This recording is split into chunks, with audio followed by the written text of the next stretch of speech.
The contrast is clear, but it goes deeper than who wears a mask and who doesn't. With Election Day in America now barely 3 weeks off, how is COVID changing campaigning? This is Inside Story.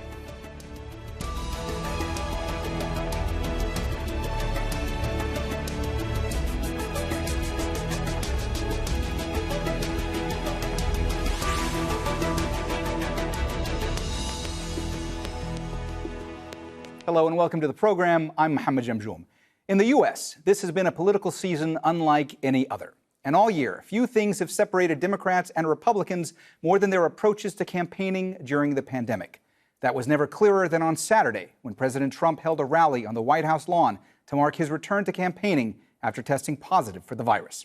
We'll bring in our guests in a moment, but first, this report from our White House correspondent, Kimberly Halkett.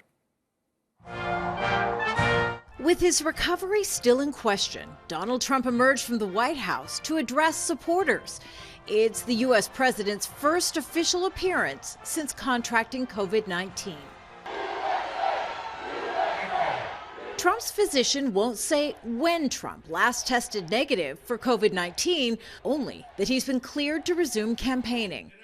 And while the White House insisted Saturday's event wasn't a campaign rally, it sure seemed like one, attacking his opponent, former Vice President Joe Biden, multiple times. Sleepy Joe Biden's betrayed Black and Latino Americans. If you think he can run this country, you're wrong. Trump was addressing Black and Latino conservatives who are part of a movement known as Blackxit or Black Exit. The movement believes the Democratic Party has betrayed communities of color and is encouraging them to vote Republican. If the left gains power, they'll launch a nationwide crusade against law enforcement, and they've already done that.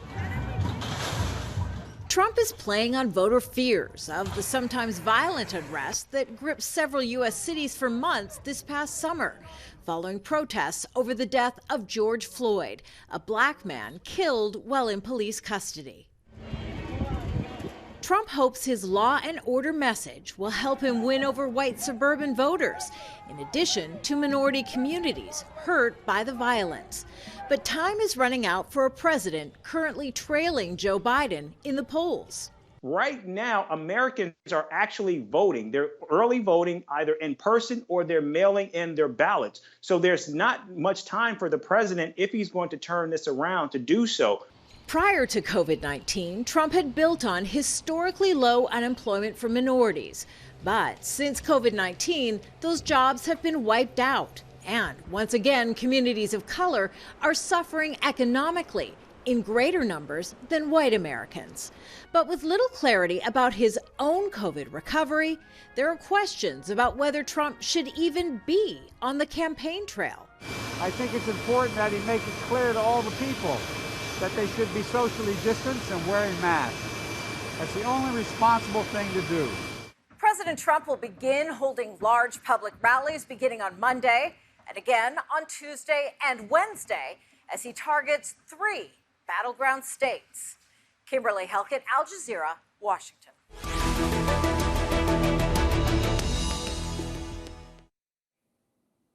All right, let's bring in our guests who are all in the United States. In Washington, D.C., Adolfo Franco is a Republican strategist. In Chicago, James Warren is executive editor of NewsGuard. That's an independent fact-checking news tool. He's also a former managing editor and Washington bureau chief of the Chicago Tribune newspaper. And in Burlington, Vermont, Keisha Ram is a Democrat and a candidate for the state Senate in Vermont. She's also a social equity activist. Welcome to the program. James, let me start with you. Just how much has COVID-19 impacted the presidential campaign? Now, I'm thinking less here about policy than I am about the candidates themselves and how this affects them when it comes to day-to-day campaigning, the kind of stuff you don't see on TV. Well, in a macro sense, to my great surprise, I think the surprise of many, seemingly not much at all. If you can think in the last month or so, we've had the first presidential debate, the first vice presidential debate. The president was hospitalized. He had his selection controversial for the Supreme Court.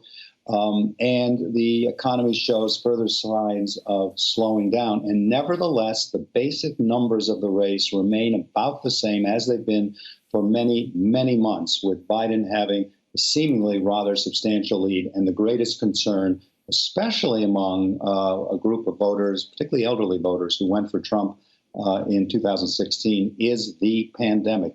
4 years ago, it really was the economy. So in a larger sense, it hasn't really changed much at all. A little bit after he was hospitalized, as best one can tell in polling, that it certainly has not helped him. It's helped Biden a little bit. And as far as what its practical impact, what you see is what you get. He's stuck in, Trump's stuck in the White House, went outside yesterday. He's still sort of flaunting social distancing and mask rules. And Joe Biden is becoming more aggressive, getting to states where he thinks he actually has a real chance, notably his home state of Pennsylvania, which the Republicans need to win. So on one hand, hasn't changed things much, but on the ground, as long as the president is stuck in the White House, it's clearly having an impact.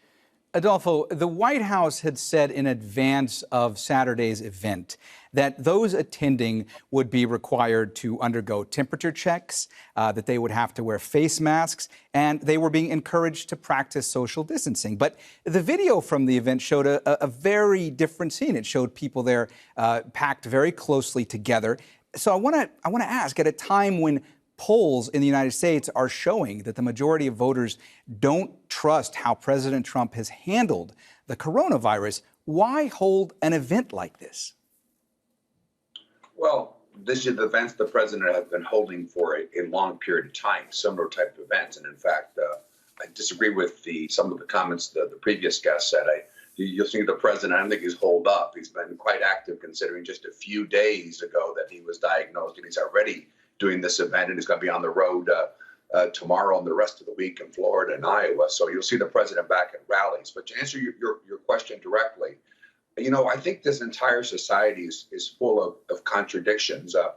We don't see these protests that were going on racially, and certainly the rioters and the looting. We didn't see the press obsessed about social distancing and mask wearing when they were involving tens of thousands of people at different times with their violence and the rest of it. So the society is full of these contradictions.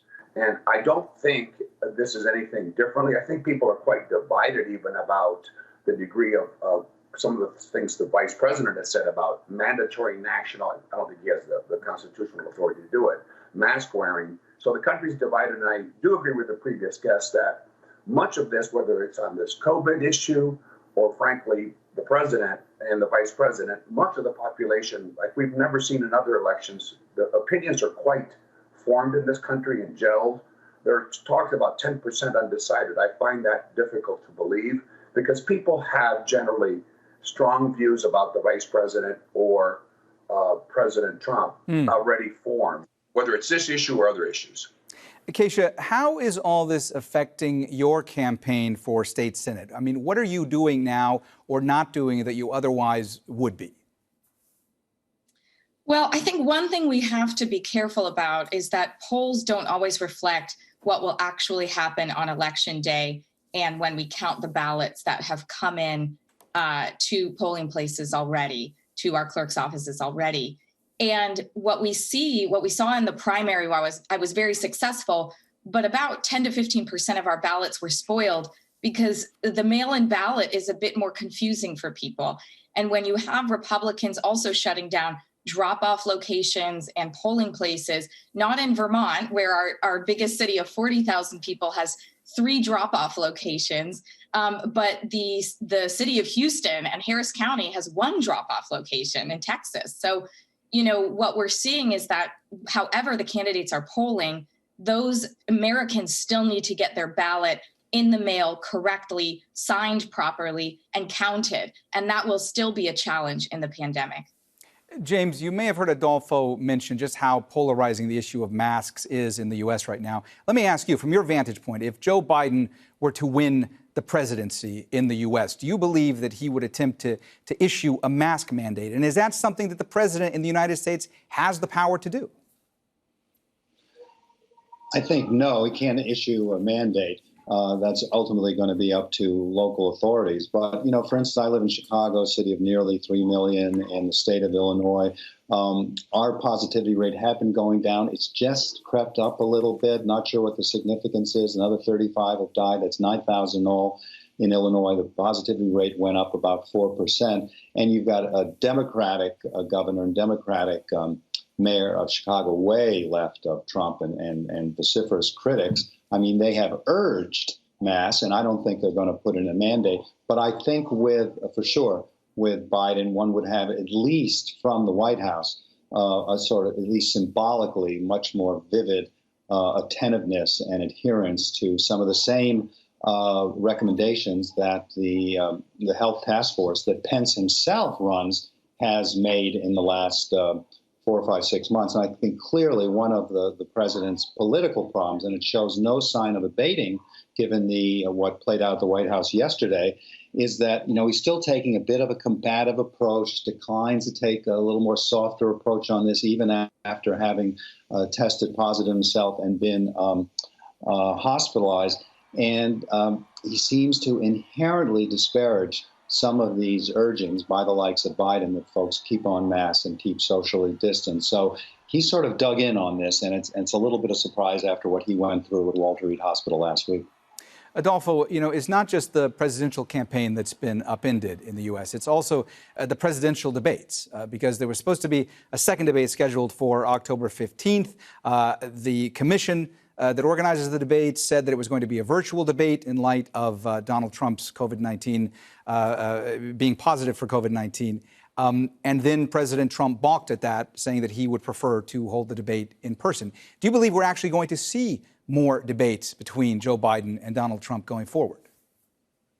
Well, I certainly hope so. And we certainly have another one that is scheduled unless something happens and the commission changes its rules unilaterally without consulting the campaigns. So I hope that's the case. I think that will be the case. I think it's important for the American people to see the candidates in person. I think it's important to see them interactively. As much as this is great to be on the Zoom call here, if we were on a studio, the dynamic among the guests and us and you would be completely different.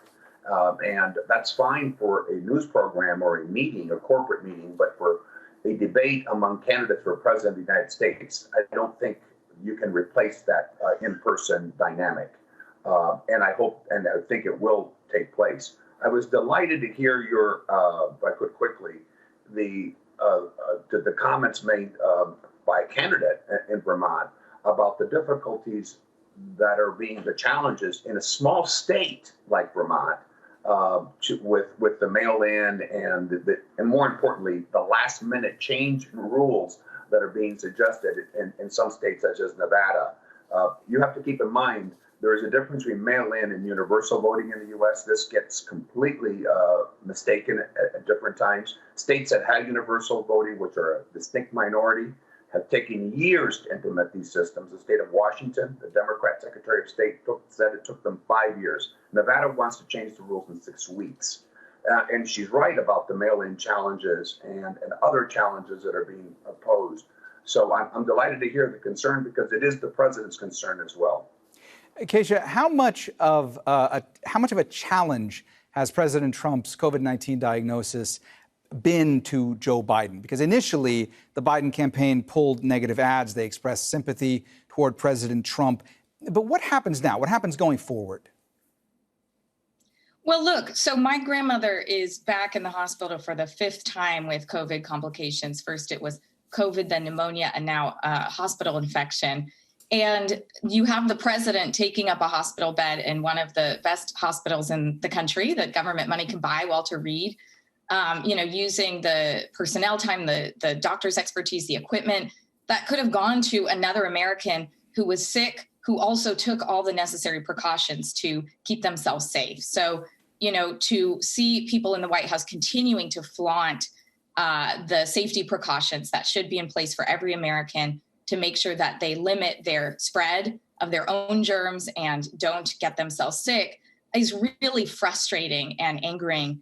We have a Republican governor here in Vermont who is a model of wearing a mask and encouraging others to do the same. And we do have the lowest growth rate. In fact, we have very few cases of COVID-19 here in Vermont, where people trust the science and follow it. And, it does frustrate Americans to see the president continue to flaunt those precautions. And, how does it affect Joe Biden? I think there are a lot of people on the left who are angry. Obviously, we don't want to see harm come to any individual. But, I think it's okay to go on the attack and say the White House is not a model of leadership in a pandemic that we need. And I think we've seen that from the Biden-Harris team, and we need to continue to see them, stand up for universal health care, great access to health care from government, and to challenge this White House on continuing to ignore science and ignore good public health practice. James, a memo that was released Saturday night from President Trump's doctor said that President Trump was no longer considered a transmission risk to others. What it did not say was whether President Trump had tested negative for COVID-19. How much of a concern do you think that is right now, that we don't actually know if he is currently testing negative for the coronavirus? Well, it's a concern. I'm not sure politically it have much impact. I mean, obviously, one can be grateful that his doctor has often offered, I should say, some clearly upbeat news about him last night, but stipulated at the same time it's clearly not comprehensive news, and it avoids the subject of, whether he has tested negative again.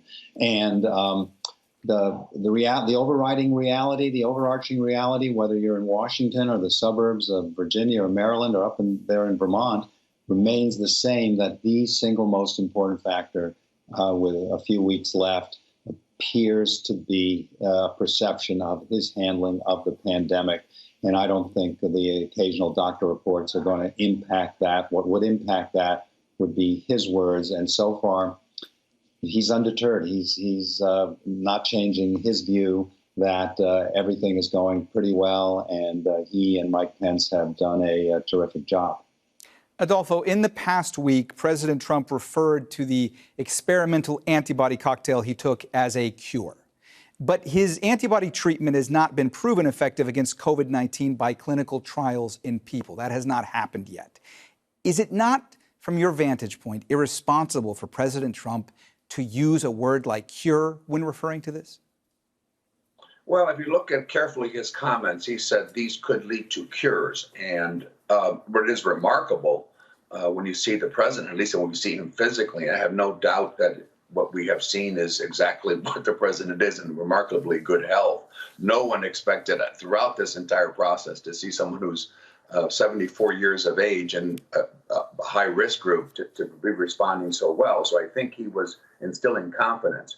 There is and I take your question, there is a fine line between misrepresenting something, which I don't think the president has done, and creating optimism and upbeat. Since we have some Democrat guests on the set, as FDR said, we have nothing to fear but fear itself. When Pearl Harbor was bombed, we didn't say, oh no, this is just terrible and the country's going to go down the tubes. Now, again, it's important to give accurate information, but it's important to be optimistic. And the fact is, we have every reason to be optimistic, whether it's in the rapid development, thanks to President Trump, of a vaccine, and more importantly, these cocktails and treatments. And he, of course, received them, some of them were experimental. Where we are today is very different than we were 4 or 5 months ago in treatment of the virus. And there's no reason to continue to report all of the positive rather than the negative narrative that the Democratic Party continues to perpetuate.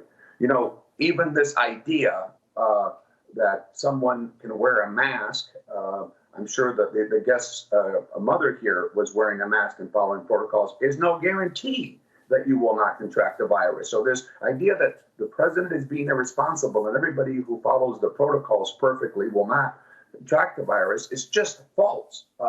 And lastly, this continued use of the word follow the science. I have no idea what that means, since there is no unanimity on these things. Scientists, which are more appropriate to use the word doctors, differ greatly, whether on your question about the cocktail on so-called potential for cure, and certainly all the aspects of how to contract the disease. So they sadly have politicized this issue when it should have been A health issue from day one. James, do you believe that we're going to start seeing Republican senators, at least the ones in the tight races right now, be more critical of President Trump in the coming weeks?